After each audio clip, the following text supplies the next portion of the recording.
Oi, gente, tudo bem com vocês? Eu sou Viviane Santos e hoje eu serei a sua professora de língua portuguesa, como sempre, tá certo?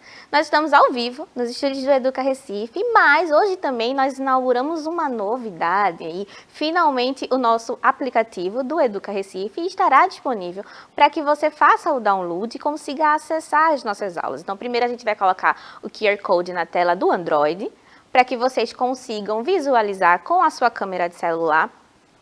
E vai direto para a loja, e aí vocês podem baixar o aplicativo e instalar para que vocês tenham acesso aos nossos conteúdos. E agora a gente vai colocar o QR Code do iOS, para quem tem celular iOS, tá certo? Então façam esse download, acompanhem as nossas aulas também no aplicativo. Lá também vocês podem acessar o chat, que vai dar o contato direto de vocês com a gente aqui para fazer perguntas durante a nossa aula, assistir as nossas aulas depois, tá certo? E fazer as atividades que os professores disponibilizarão pelo app. Lembrando que essa aula também estará disponível no nosso canal no YouTube, caso você queira assistir por lá, curtir, compartilhar e também seguir o nosso canal no YouTube, tá certo? Como sempre, a nossa aula será traduzida simultaneamente para a linguagem brasileira de sinais pela nossa querida intérprete Amanda. Seja bem-vinda, Amanda. Então vamos lá, vamos começar a aula de hoje, que é uma continuação daquilo que a gente vinha vendo essa semana, né? A gente viu o texto em prosa, e depois a gente viu o texto em verso, depois o texto em prosa, e hoje é uma combinação dos dois, que é o texto em prosa poética. Já ouviu falar disso? Não? Então, vai ser mais ou menos uma mistura daquilo que a gente vinha conversando, né? A gente viu como a prosa se dá com o gênero narrativo, com toda a construção, tendo personagens, enredo, espaço, tempo. A gente viu que ele acontece em romances, em contos, em novelas, e a gente também falou um pouquinho sobre a estrutura em verso, que acontece nos poemas, tá certo? Então, a gente viu como se dá a construção, a versificação, como se dá a estrutura de estrofe também, então hoje a gente continua. Então, a prosa poética é a combinação, tá certo? Dos dois, ela é um conceito híbrido. Mas antes de ver o conceito, vamos lá ver um exemplo do que seria a prosa poética. Será que a gente consegue reconhecer logo de cara, assim, só em olhar para ela? Eu trouxe um trechinho de Grande Sertão Veredas, que é um livro de Guimarães Rosa, que vai falar sobre questões humanas, sobre o bem e o mal, grandes questionamentos da humanidade. Então, eu trouxe um trechinho para a gente ler, para ver se a gente consegue sentir, na prática, como se dá essa construção aí que mistura prosa e poesia. Então, vamos lá. Reze o Senhor por essa minha alma. O Senhor acha que a vida é tristonha, mas ninguém não pode me impedir de rezar. Pode algum? O existir da alma é a reza. Quando estou rezando, estou fora da sujidade, a parte de toda loucura, ou o acordar da alma é o que é. Então, a gente percebe aí nesse trecho de Guimarães que é um texto organizado em prosa, como a gente viu na aula passada, então ele estabelece aí uma conversa com o interlocutor, mas ele também é um texto carregado de lirismo, né? Porque a gente consegue perceber que ele tem uma cadência musical, e que ele aborda essa subjetividade humana, ele faz grandes questionamentos ao divino. Então, ele está carregado de uma poesia, de um lirismo, que não é comum à prosa, tá certo? Então, essa mistura, esse hibridismo é o que compõe a prosa poética, como a gente consegue perceber nesse trechinho de Guimarães Rosa. A prosa poética consiste na junção da narrativa em prosa com o lirismo da poesia, tá certo? Como eu estava falando aqui para vocês. Então, ele vai funcionar aí nessas duas versões. Ele é o meio termo. Ele não é nem prosa, nem apenas só poesia, porque a poesia ela tem toda uma estrutura rígida, como a gente viu na aula passada, e a prosa ela vai ser mais fluida, ela vai ser mais natural, assemelhando-se ao que a gente conversa no nosso dia a dia. Então, é a junção das duas coisas, tá certo? Um ponto importante que a gente consegue perceber nesse trecho de Guimarães é o tratamento da linguagem, né? A gente consegue perceber que a musicalidade ela persiste na prosa poética de um jeito atenuado, ou seja, não tão marcado pela repetição das vogais ou pela repetição das consoantes, como a gente viu que acontece mais na poesia, né? A aliteração, a assonância. Aqui a gente vai ter um uma musicalidade, um lirismo que se dá, mas que está diluído no texto. Ele não aparece com a frequência de rimas e com versos com a mesma quantidade de sílaba, que ele vai aparecer muito mais diluído. Tá certo? Então, o tratamento da linguagem dará o tom da construção poética também. E também o diálogo com o não material, com Deus em conversa psicológica. O que eu quero dizer com isso?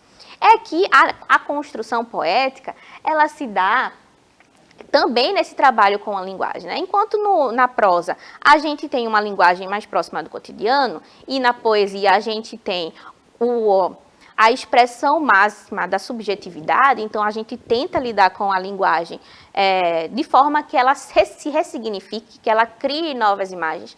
Na prosa poética, a gente vai ter esse trabalho de unir os dois. Então, eu quero manter uma linguagem que se pareça ainda com a prosa do que eu tenho no dia a dia, mas eu preciso trabalhar a linguagem para que ela me dê potências, para que ela me dê imagens, outras configurações e espaços que eu não consigo apenas com a prosa. Tá certo? Então, a gente percebe no trecho de Guimarães Rosa também que existe essa subjetividade e esse questionamento interno. É um homem que fala com Deus. E aí, quem pode impedir esse homem de falar com Deus? Ninguém. Então, é aí uma expressão subjetiva do relacionamento dele com o não material, né? Com o divino. Os grandes questionamentos que perturbam a alma humana também são muito recorrentes à poesia, né? Contudo, no texto de Guimarães Rosa não temos uma construção poética e sim prosaica, né? Como eu estava falando.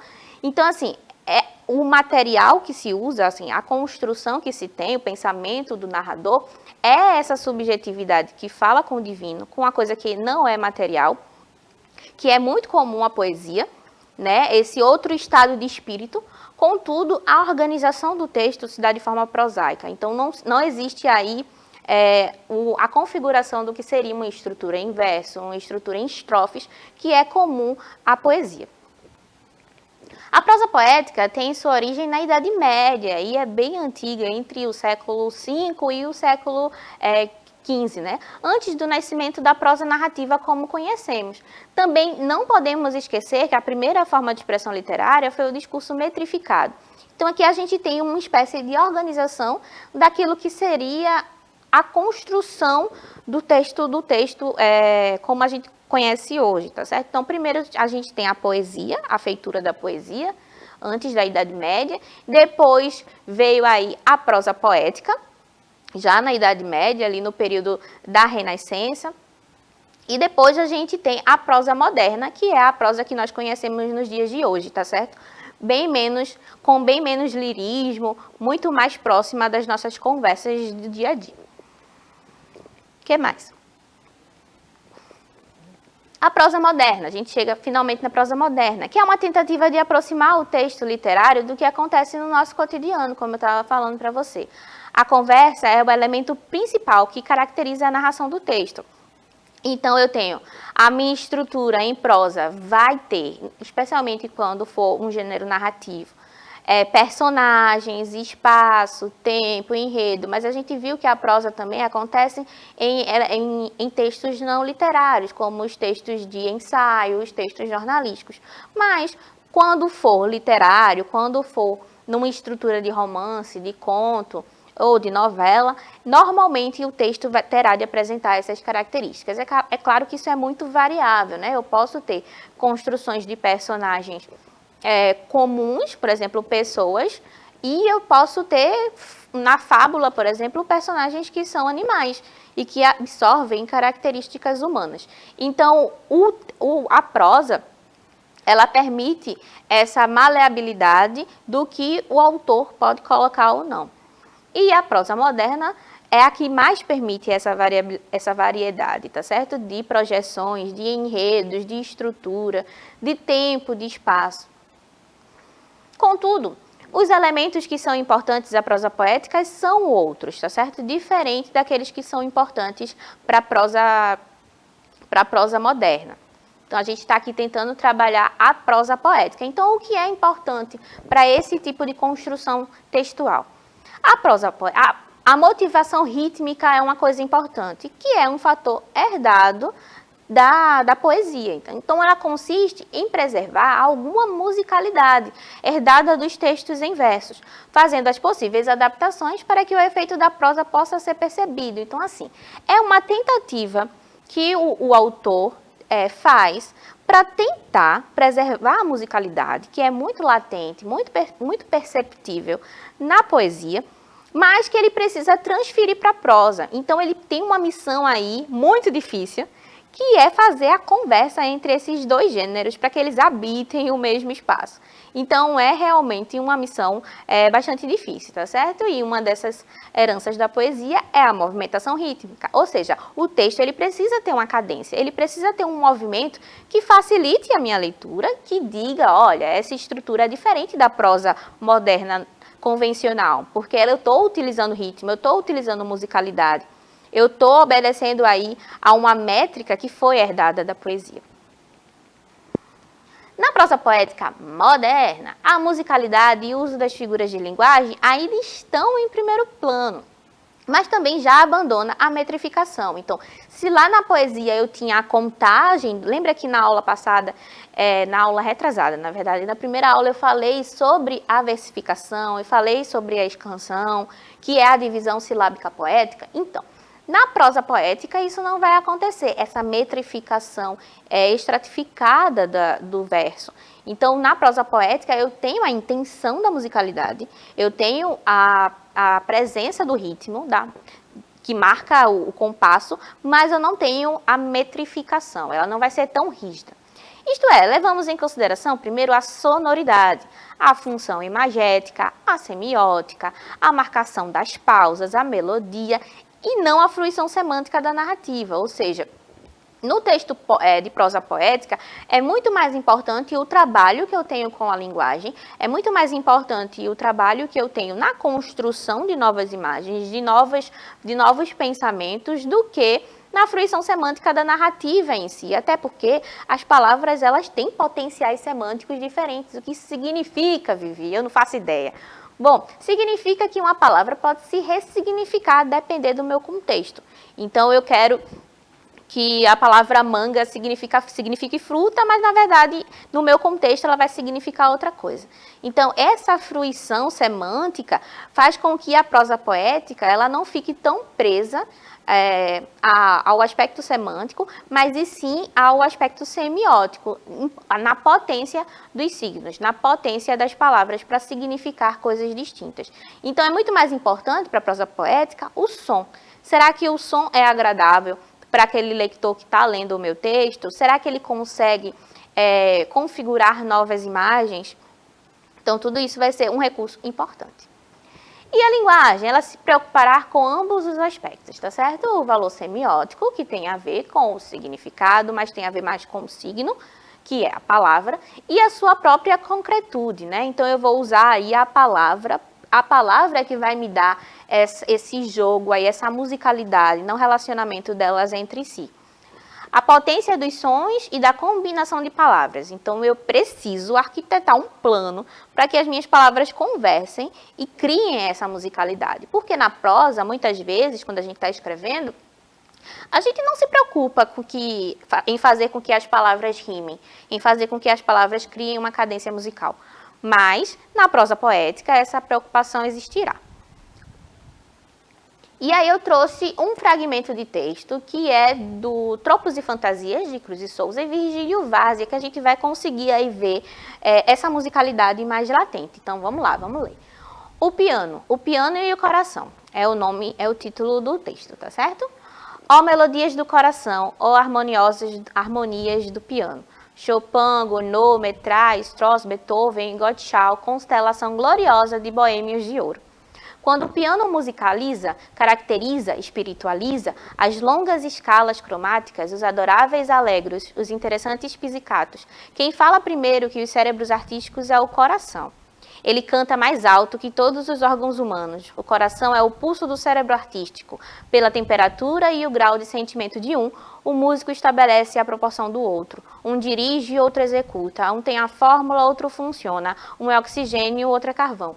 Então, a gente consegue perceber Aí, essa utilização desse ritmo que é empregado no texto para dar essa ideia de musicalidade, além de ser metalinguístico, né? Ele fala da própria música já potencializando esse ritmo. Então, ele vai falar, enumerar aí quem são os principais representantes da música, né? Nós temos grandes artistas musicais conhecidos no mundo todo, como Chopin, como o Beethoven e todos os outros. Então, a gente tem aí o poeta falando da música, mas tentando exercer essa musicalidade também através da escrita. E aqui a gente tem uma reflexão daquilo que é o fazer melódico. Então, é alguém que está ao piano, está tentando compor ou reproduzir uma música desses grandes artistas, e aí ele faz essa reflexão do que é a música, que é a junção da funcionalidade do coração junto com o cérebro. Então, não basta apenas saber tocar o piano, não basta apenas saber ler a partitura, é necessário ter um sentimento, né? Saber absorver aquilo que você está produzindo como arte para reproduzir de uma forma interpretativa, única e pessoal. Então, vamos lá, o que é que a gente pode inferir desse texto? A gente já inferiu muita coisa, né? Continuo falando aqui, mas vamos topificar. Primeiro, o que se sente com o coração toma a vida por meio do piano. Então, é justamente do que eu estava falando, de internalizar os sentimentos e conseguir colocá-los em prática por meio do conhecimento que essa pessoa tem sobre música, sobre tocar um instrumento. Materialização da dor, né, o som da emoção. Então, a gente tem, além da interpretação, ele precisa sentir. E como é que esse sentimento é colocado para fora? Através da música. Então, a música é a materialização daquilo que sente o eu lírico, né? O uso de expressões específicas da área, né? Então, a gente tem palavras que podem ser não tão recorrentes no nosso dia a dia, como os alegros, que significam peça musical, né? De andamento vivo e rápido. E a gente tem pizzicatos também, que é uma técnica de execução de instrumentos de corda, em que as cordas são pinçadas com os dedos e não friccionadas com o arco. Então, a gente tem aqui uma linguagem específica para falar de forma técnica sobre a feitura da música. O que inferimos também, continuamos aqui. Embora o eu lírico exerça todo o seu conhecimento técnico para compor suas melodias, é ainda o coração quem guia a feitura da música. Sendo assim, as emoções se sobressaem ao conhecimento técnico. E é engraçado porque ele dá aí a cada órgão do corpo a sua determinada função. Olha, cabe ao cérebro analisar analiticamente aquilo que eu faço e cabe ao coração tentar reproduzir ou tentar externar o que eu sinto como pessoa. Então, aí ele dá a função de cada órgão, separadamente. E aí, por último, a gente tem a comparação entre os dois órgãos humanos. Então, é muito isso que eu estava falando. Como cada um exerce a sua função e para fazer com que o corpo humano funcione em harmonia. Assim como é também uma partitura musical, né? Uma música ao piano. Ela precisa ser estruturada em harmonia para que faça sentido e para que seja agradável consumir. E aí a gente tem, na prosa poética também, o uso intenso das figuras de linguagem, né? Eu li previamente que é muito comum que se use as figuras de linguagem para justamente potencializar a linguagem, dar outros significados. Eu venho falando sobre as figuras de linguagem tem um tempo, né? E aí a gente volta à metáfora. Caso vocês não lembrem, é o ato de comparar, que facilita a compreensão do leitor sobre o sentido que o eu lírico quer empregar ao texto, o seu valor semântico. Então, quando o eu lírico diz assim, um é oxigênio, o outro é carvão, que é o cérebro e o coração, ele não está querendo dizer literalmente que um é oxigênio e o outro é carvão. Essa é uma metáfora, uma construção outra, que vai facilitar com que o meu com que meu narratário, com a pessoa com quem lê a minha prosa poética, entenda do que eu estou falando. Então, se eu estou dizendo assim, que o cérebro é o oxigênio e o coração é o carvão, eu estou dizendo que o coração é aquele que nutre para que o cérebro funcione como oxigênio, para que ele exista como elemento principal. Eu preciso desse sentimentalismo, eu preciso dessas emoções. Então, ele faz essa comparação aí metafórica entre o oxigênio, carvão e os órgãos do corpo para dar essa imagem, para que você consiga entender. Agora eu entendo como o cérebro funciona e como o coração funciona. Qual é a parte de cada um. Tá certo? E nós temos também a prosopopeia, que é outra figura de linguagem, que é uma figura pela qual o orador ou o escritor empresta sentimentos humanos e palavras a seres inanimados, a animais, a mortos ou a ausentes, a personificação. Então, quando eu falo assim, ele canta mais alto que todos os órgãos humanos. Bom, a gente sabe que o coração não canta, né? Embora quando ele bate com muita força, a gente consiga talvez escutar alguma coisa. Mas, quando eu tento aí personificar, eu dou uma qualidade que é humana a um órgão que não funciona com base nessas características. Ele não sente, ele não canta, ele não dorme. Então, toda vez que a gente está fazendo essa comparação, dando essa qualidade a um objeto ou a alguma coisa que está morta, então ela cria aí a prosopopeia, tá certo? Que é esse dar qualidade humano a seres inanimados.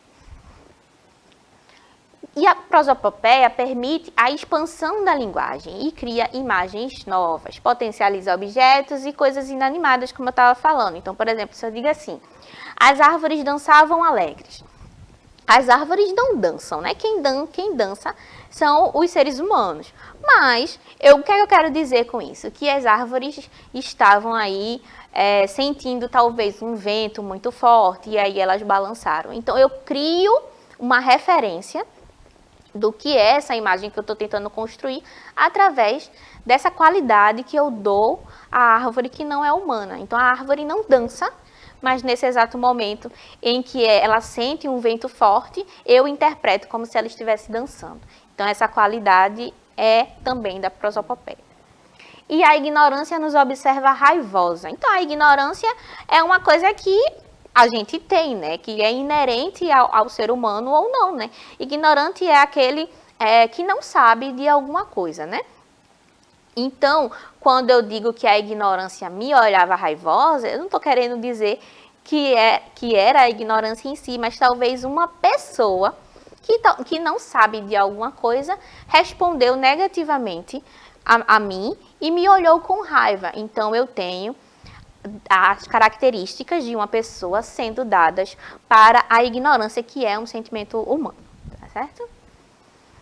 Vamos lá, os temas. Quais são os temas possíveis para a prosa poética? São os mais variados. Então, nós temos a criação da prosa de versos, podem ser mais variados, e vindo da interpretação da emoção que foi sentida ao ser observada. Então, a gente tem aí, normalmente, a gente faz um texto de prosa poética a partir dessas emoções, tá certo?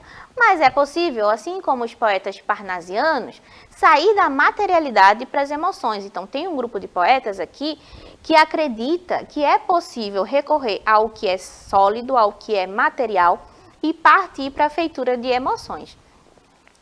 Então, esses poetas eram os parnasianos, que foi um movimento aí literário que buscava representar essa materialidade. Então, aqui a gente tem um recorte de um poema que se chama Vaso Grego, do Alberto de Oliveira, parnasiano, em que ele vai refletir sobre o vaso. Então, ele fala assim: esta de áureos relevos, trabalhada de divas mãos, brilhante copa, um dia, já de aos deuses, servi como cansada, vinda do Olimpo, a um novo Deus servia.